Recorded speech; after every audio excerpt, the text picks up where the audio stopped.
Imagine the precise moment your physical life ends. Yeah, it's a heavy thought. Right. I mean, we spent decades basically ignoring it. We actively pushed to the back of our minds. But what if there was an actual itinerary for exactly what happens next? Like a structured schedule. Exactly. Not some, vague, comforting cloud and harp scenario. I'm talking about a brutally detailed, highly structured, geographical roadmap of the afterlife. Which is exactly what we're looking at today. Yes, we are diving into something truly fascinating for this deep dive. We're looking at a collection of sources centered on the Garuda Purana-Saroddhara. Right, which is an ancient compilation. Yeah, specifically put together in Rajasthan by a scholar named Pandit Noniti Sharma. And it's framed as a direct conversation between Lord Vishnu, the preserver of the universe, and Garuda, the legendary eagle king. It really is a profound piece of metaphysical literature. And I mean, it's important to address right away that this specific work has a really complicated reputation. Oh, for sure. There is this pervasive, almost superstitious belief among a lot of people that you should never keep this book in your house.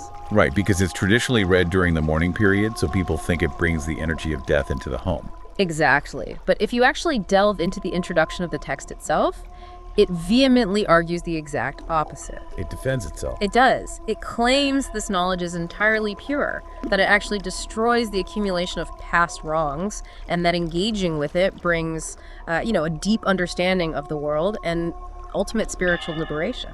So it's essentially the ultimate exposure therapy.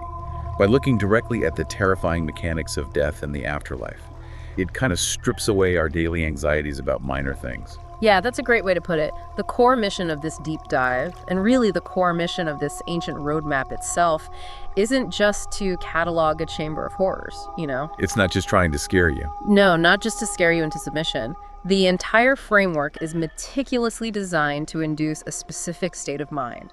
It's called vairagya. Vairagya. Right, which translates to a profound sense of detachment or dispassion toward the illusions of the physical world. Which makes sense. It's about recognizing that all the wealth you hoard, the status you fiercely protect, even the petty grievances you hold on to, they are entirely useless the moment your heart stops. Exactly. And furthermore, it establishes this unbreakable, almost terrifying bond of duty between the living and the dead. It really forces you to confront how deeply interconnected we are across generations. It really does. So, keeping that concept of ultimate detachment in mind, let's just start at the very beginning of the journey. We all know death is the end of the biological functions of the physical body. But according to this specific ancient cosmology, what exactly is happening in those final fleeting moments?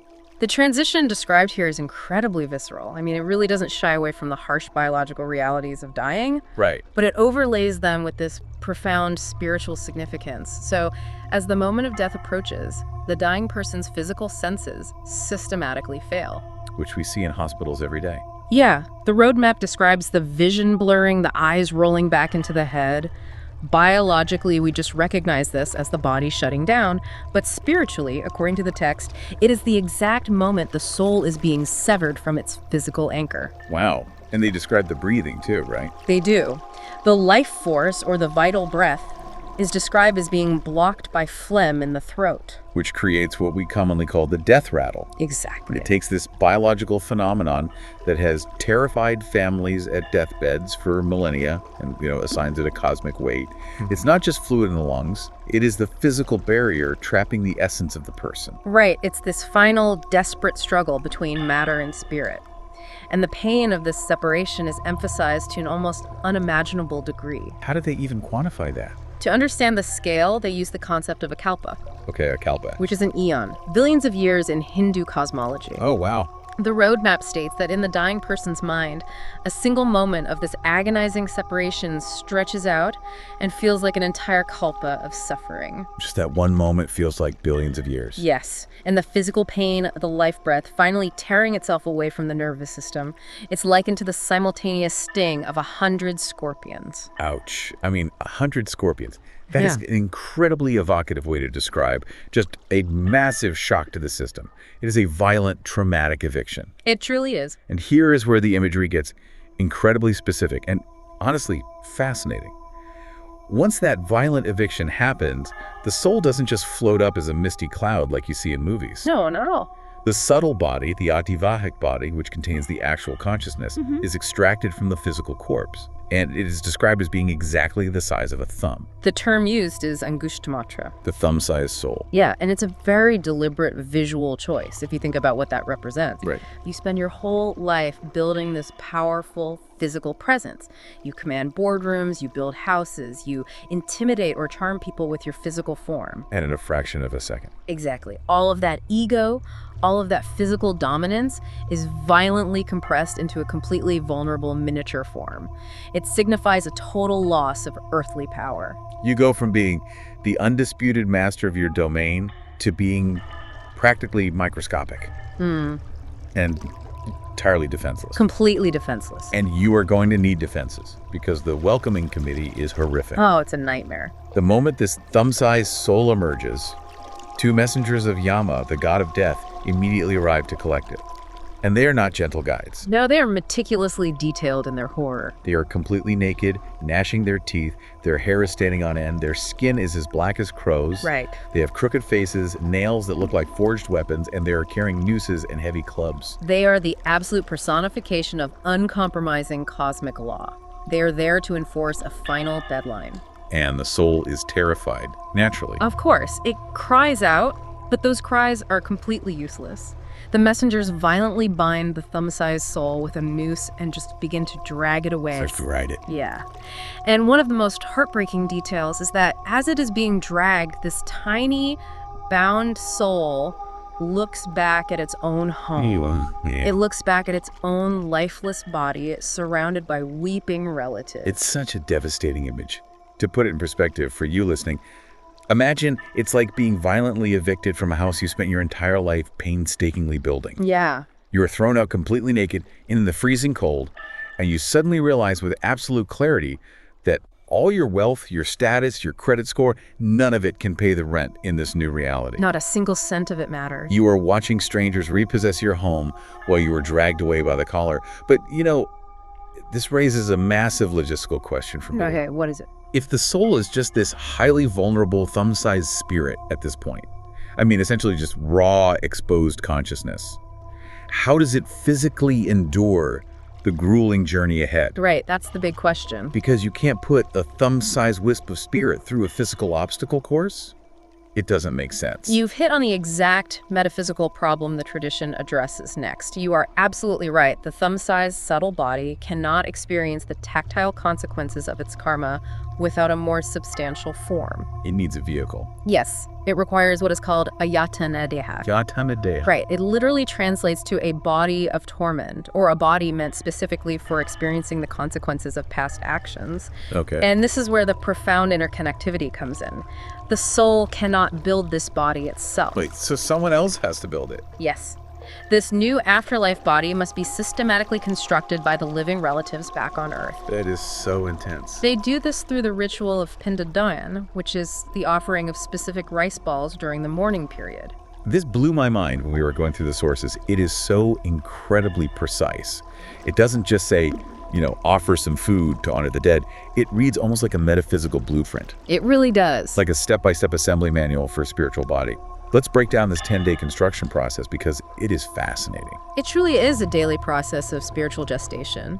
It mirrors biological growth, but in a compressed, highly ritualistic timeline. Right. So on day 1, the family offers a pinda, and that specific offering forms the head of this new consequence body. Just the head. Day 2 forms the neck and shoulders. Moving down the body, yeah. Day 3 constructs the heart. Day 4 builds the back. Day 5 forms the navel. Right. Days 6 and 7 construct the waist and the lower regions.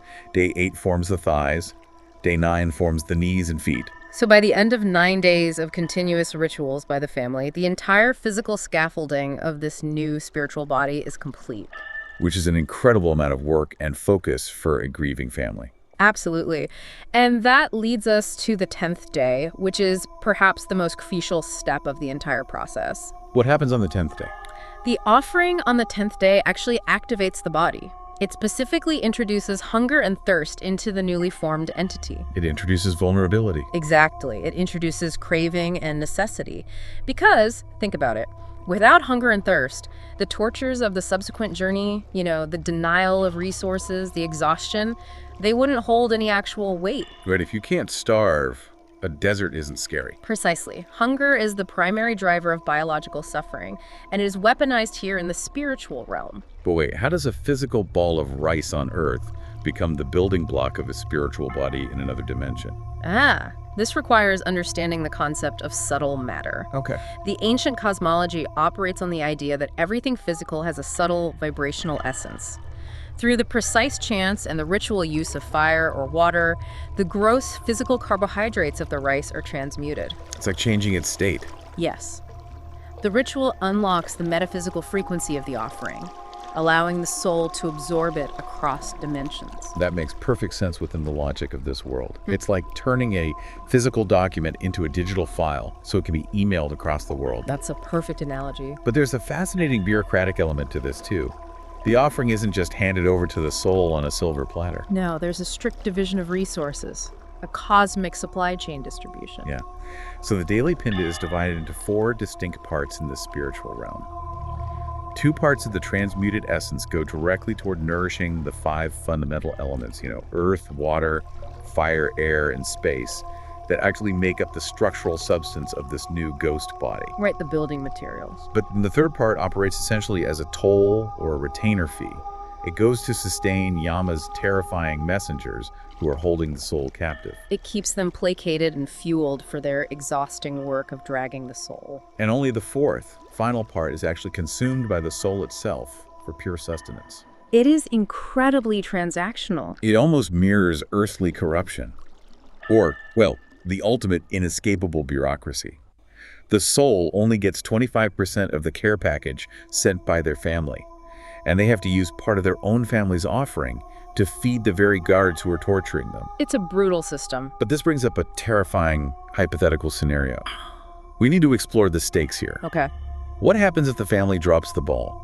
What if the living relatives are ignorant of the rituals, or they are estranged, or you just die entirely alone? It's a dire situation. Is the soul's ability to even get this necessary body entirely dependent on the actions of people who are still alive? It is entirely dependent on them, and the consequence of the family's neglect is catastrophically severe. What happens? Without these offerings, the spiritual scaffolding stalls. The soul never receives the yatana deha. But they don't just cease to exist, nor do they get a free pass to skip the judgment. Instead, they remain stuck in a state of horrific, paralyzed limbo. They are forced to wander in a desolate, terrifying wilderness as a disembodied, formless ghost. For how long? For an entire kappa. 1 billion years. 1 billion years. They endure immense suffering, trapped between dimensions, perpetually starving but lacking the biological mechanics to eat because they cannot move forward in the cosmic cycle without that specific vehicle of consequence. That is an astronomical amount of pressure on the living family members. It fundamentally changes the nature of mourning. It absolutely does. You can't just have a nice funeral, share some memories, scatter the ashes, and focus on your own healing.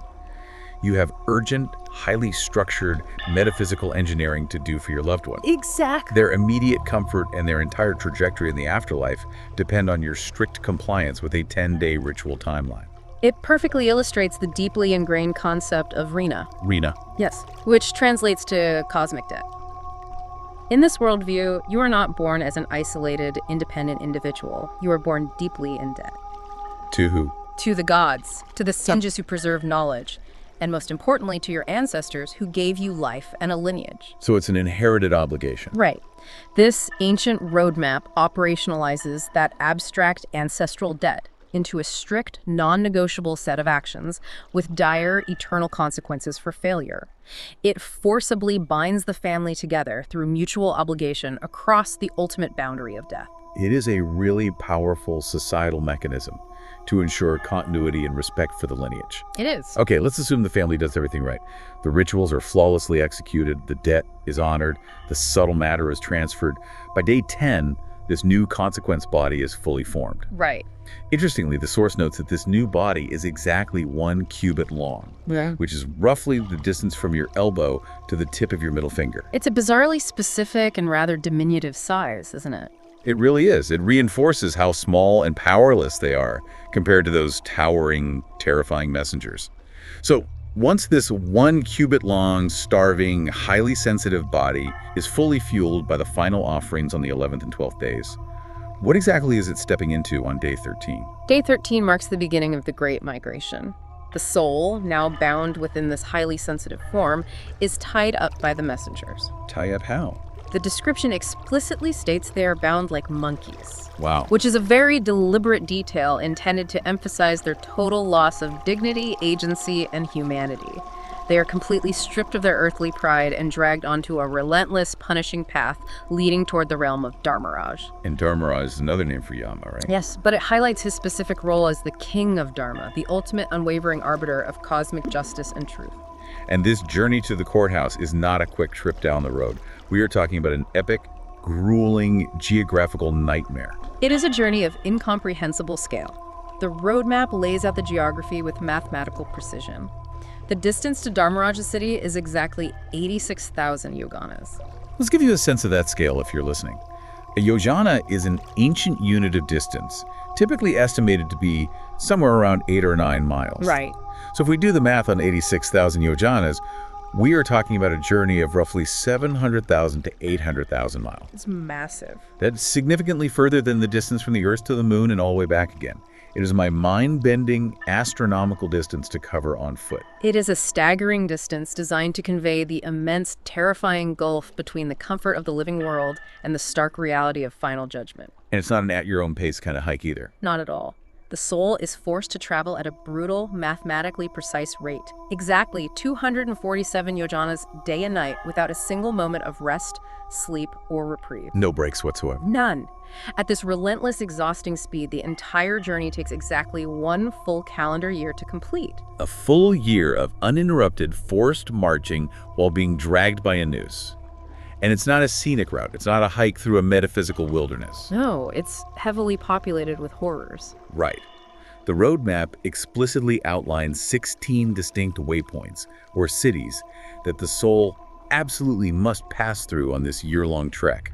And these aren't rest stops. They are stations of suffering designed to systematically break the human ego. They absolutely are. Rather than just rattling off a list of all 16, I want to deeply explore the psychological mechanics of a couple of these cities based on how they are described. I think that is the best approach. The geography is intrinsically tied to psychological breakdown. Consider the early stages. After leaving a place called Somyapur, the soul eventually arrives at a city called Soripur. Soripur, okay. The ruler of this city is King Jangama. But he isn't just a powerful monarch. He is described vividly as looking like time itself. Let's just pause and visualize that. Imagine you, the listener, are the one making this trek. You've been marching for weeks, you are exhausted, terrified, and you are dragged into a towering city ruled by a being who is the literal personification of time. It's a terrifying concept. What does that mean psychologically? To me, it means being judged by the very concept of the time you wasted while you were alive. King Jangama is the embodiment of every hour you spent doing nothing of a value, every year you delayed repairing a relationship or giving to charity, every moment you procrastinated on becoming a better person. Yes. He is the terrifying personification of the phrase, "it's too late." It is a brilliant psychological torment. You are forced to confront the irrevocability of your earthly lifespan. You can't bargain with time. You really can't. And further along the journey, the physical and psychological disorientation intensifies. You arrive at a city called Vichitravavan. Vichitravavan. Yes. Vichitra roughly translates to strange, bizarre, or bewildering. It is ruled by King Vichitra, who is noted to be Yama's younger brother. So the administration of the afterlife is a family business.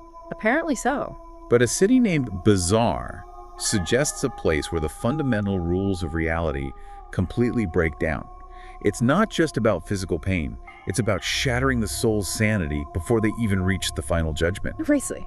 It's an environment designed to confuse, disorient, and strip away any lingering sense of logical control you thought you had. Disorienting the ego is a necessary step before ultimate judgment. And then you have environments designed to inflict absolute physical extremity, like the city of Shitari. Which is the freezing one, right? Right. It isn't just cold. It is described meticulously as being 100 times colder than ice. 100 times. The environmental extremes are weaponized. You are subjected to freezing vacuums and scorching infernos. But what is truly brilliant about this ancient framework is how this otherworldly geography connects directly back to the living world. Wait, how so? The 16 cities aren't just random set pieces. They map perfectly onto time. How does that work?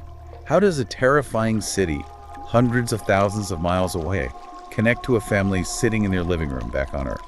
It connects through the ritual calendar. The soul arrives at these specific cities at exact intervals that correspond flawlessly to the timeline of the morning rituals performed back home. Oh, wow. For example, the soul reaches the first major waypoint on the 18th day of the journey. It reaches another specific city precisely at the 3-month mark. And at these exact chronological milestones, the living relatives back on Earth are obligated to make their monthly pinda offerings. Oh, that is an incredible piece of logistical world building. Only- So it's essentially a monthly supply drop along a 700,000-mile marathon road. Precisely. Imagine you are that soul. You are battered, freezing, burning, and desperately starving. You arrive at one of these terrifying cities just as you are on the absolute brink of metaphysical collapse. Oh. And in that exact moment, if your family remembers you, if they perform the monthly ritual, you consume the transmuted essence of that offering. It gives you just enough sustenance, just enough fleeting energy to endure the next grueling leg of the journey. The family's memory and duty literally keep you going through the torment. They do.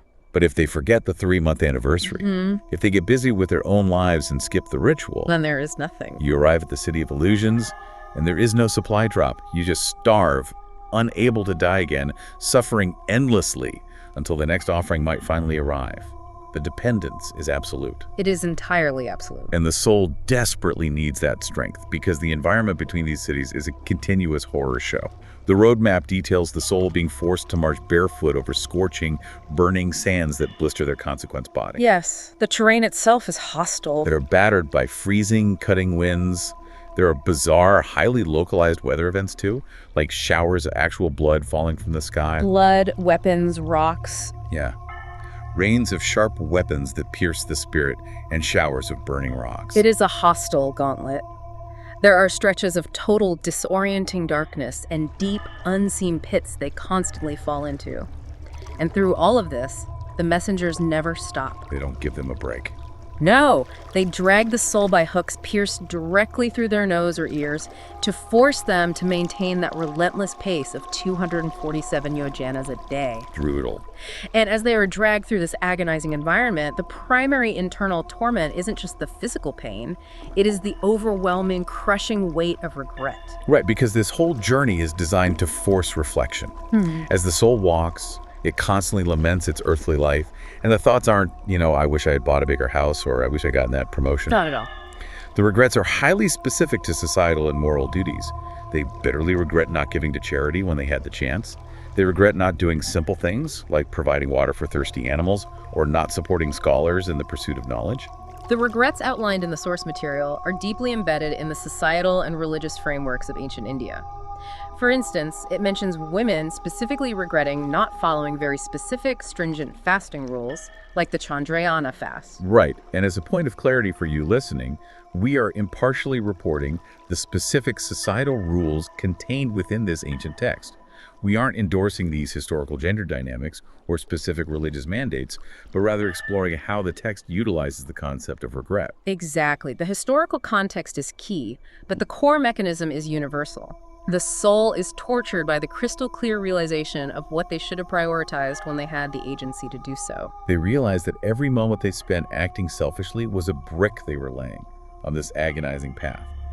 So the soul is battered, full of profound regret, completely stripped of its ego, and navigating this extreme 700,000-mile obstacle course. But everything we've talked about so far, the burning sands, the freezing cities, the hooks, all of this seems like a mere warm-up compared to the ultimate geographical nightmare mentioned in the text. The Great Barrier. It is an obstacle that stops them dead in their tracks. A river unlike any other. Yes, the Vaitarani River. It is the most infamous and terrifying geographical feature in this entire cosmological roadmap. It acts as the ultimate boundary, a massive spiritual checkpoint before entering the final realm of judgment. And it is completely horrifying. Let's paint the picture of this geography of terror. The Vaitarani River is described as being a staggering 100 yojanas wide. 100 yojanas. So nearly 800 or 900 miles across. Yeah. And it is not filled with water. The text states it is a rushing, churning torrent of flowing blood, pus, dissolved bones, and rotting flesh. That's just vile. Imagine standing on the edge of an 800-mile-wide ocean of biological decay. The banks of the river aren't made of sand. They are literal mountains of bones. And the river itself is infested with terrifying creatures. There are crocodiles, giant leeches, and massive vultures swarming the area, with beats described as being as hard as Vajra, diamonds, or thunderbolts. It is the absolute antithesis of a holy river. Oh, interesting point. In Indian culture, rivers like the Ganges represent purification, life, and the washing away of sins. The Vaitarani is the dark mirror of that. It is corruption, terror, and the accumulation of all earthly filth.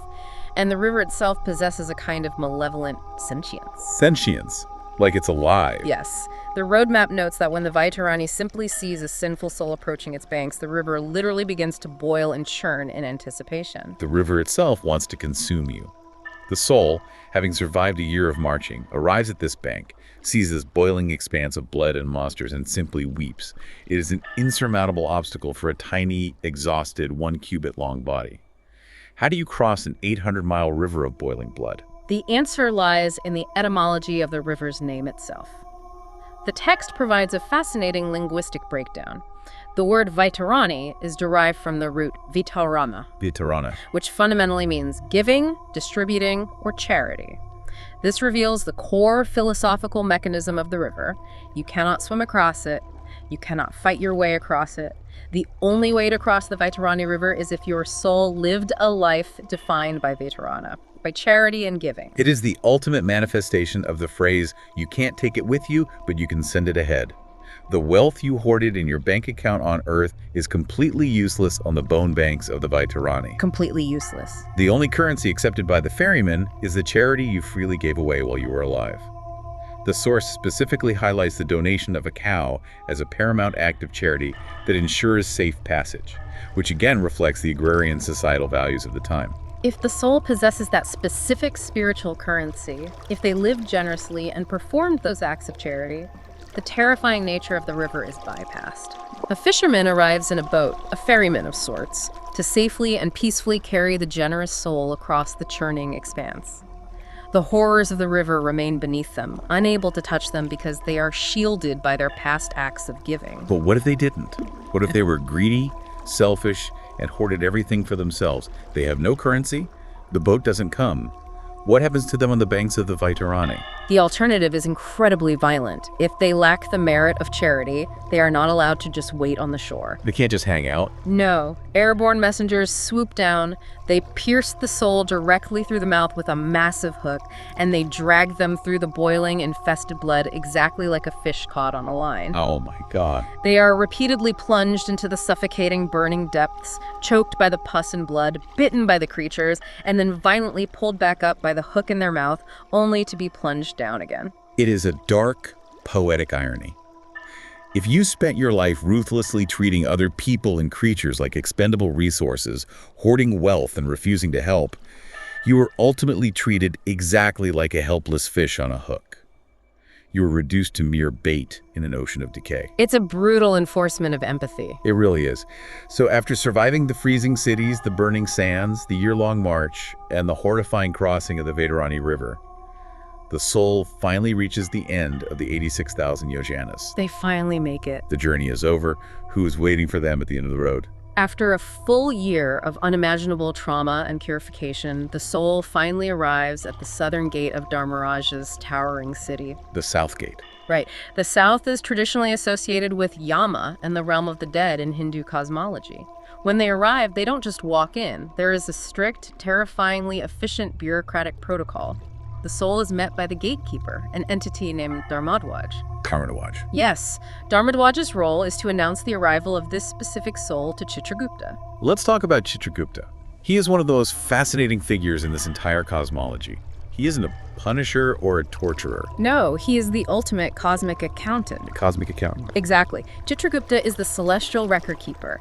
He maintains the absolute, unalterable ledger of every single thought, word, and action committed by every human being.